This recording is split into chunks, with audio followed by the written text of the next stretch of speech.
कराची, लाड़काने ऐं सखर में अमन जी ख़राब सूरत-हाल बाबत सिंध हाई कोर्ट के चीफ जस्टिस अकील अब्बासी सूबाई जस्टिस कमेटी जो इजलास 6 अप्रैल ते तलब करे वरितो।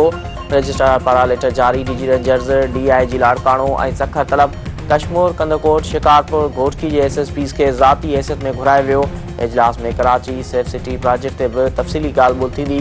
Sindh high court bar Karachi खां अलावा कराची, मलीर, सखर, कश्मीर, कंदकोट ऐं शिकारपुर बार के सदरनि खे भी दावत ॾिनी हुई।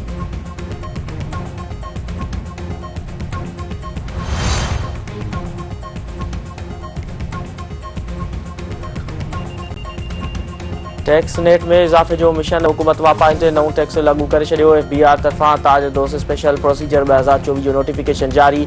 नई टैक्स स्कीम वापारियुनि ऐं दुकानदारनि ते लागू हूंदी। कराची, लाहौर, पेशावर, रावलपिंडी, इस्लामाबाद ऐं कोयटा में रजिस्ट्रेशन कई वेंदी। माहिवार एडवांस इनकम टैक्स जी पहिरियों वसूली 15 जुलाई खां थींदी। वापारियुनि ऐं दुकानदारनि लाइ घटि में घटि एडवांस 1200 रुपया हूंदो।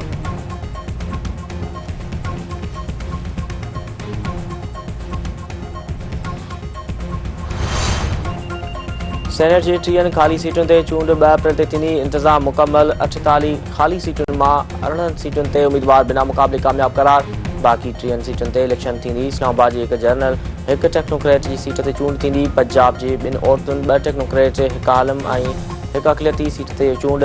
सिंध जे 7 जनरल, 2 औरतुनि ऐं 2 टेक्नोक्रेट ऐं 1 अक़लियती सीट ते बि चूंड थींदी। KP जे 7 जनरल, 2 औरतुनि ऐं 2 टेक्नोक्रेट जी सीटुनि ते चूंड थींदी।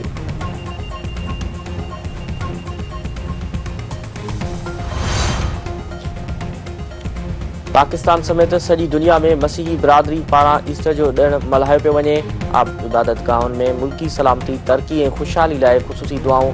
गिरजाघरनि जी सिक्योरिटी जा इंतज़ाम सख़्त।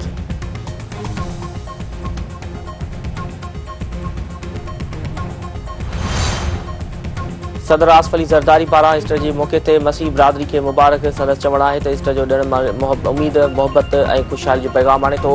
मसीह बिरादरी पाकिस्तान जो क़ीमती असासो आहे। मुल्क जो आइन समूरनि अक़लियतुनि जे हक़नि जी ज़मानत ॾिए थो। पाकिस्तान अक़लियतुनि जे हक़नि जी तहफ़ुज़ ऐं ख़ुशहाली जे क़दम लाइ पुरज़म आहे।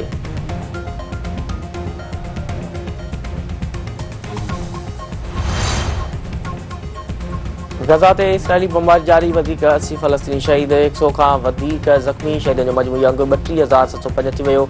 75,190 माण्हू ज़ख़्मी थी चुका। यहूदी फ़ौज जी अल-शुजाया, अल-शिफा अस्पताल, अल-मग़ाज़ी कैंप ऐं घरनि ते बमबारी। लेबनान में UN जी गाॾी ते यहूदी फ़ौज जी शेलिंग में 3 अहलकार ज़ख़्मी। उत्तर गज़ा में हमास जे बेड़ाकनि जा इसराइली फ़ौजी गाॾियुनि ते हमला। 1 यहूदी फ़ौजी मारिजी वियो। केतिरियूं गाॾियूं तबाह। इसराइली, अमरीका, आयरलैंड ऐं फ्रांस समेत मुख़्तलिफ़ मुल्कनि में इसराइली ख़िलाफ़ रैलियूं।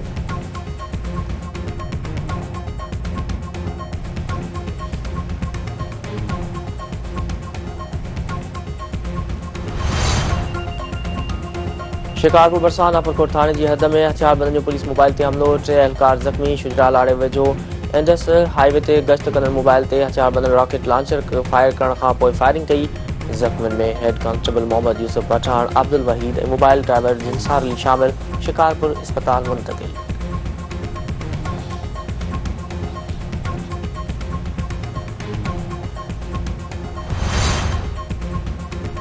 खिपरे वेझो ॻोठ खोड़ी में पोरियत जो वण में टंगियल लाश हथ। पुलिस लाश तमीम वठी अस्पताल मुंतक़िल करे छॾियो।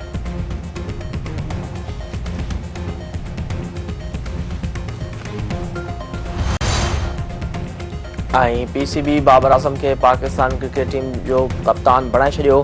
पाकिस्तान क्रिकेट बोर्ड जो चवणु आहे त बाबर आज़म खे वनडे ऐं T20 टीम जो कप्तान मुक़ररु कयो वियो आहे।